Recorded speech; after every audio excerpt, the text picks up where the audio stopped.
That Caterpillar up there?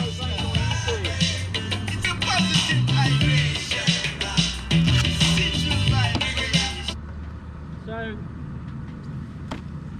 I usually go straight down the Smoky Mountain Highway. At 441, you're right there. Yeah. It's a really nice ride.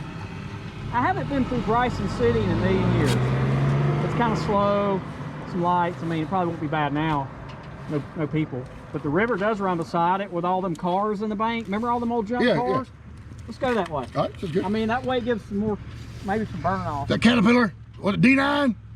That thing rides faster than Gary's double R Suzuki GSX-R, double R.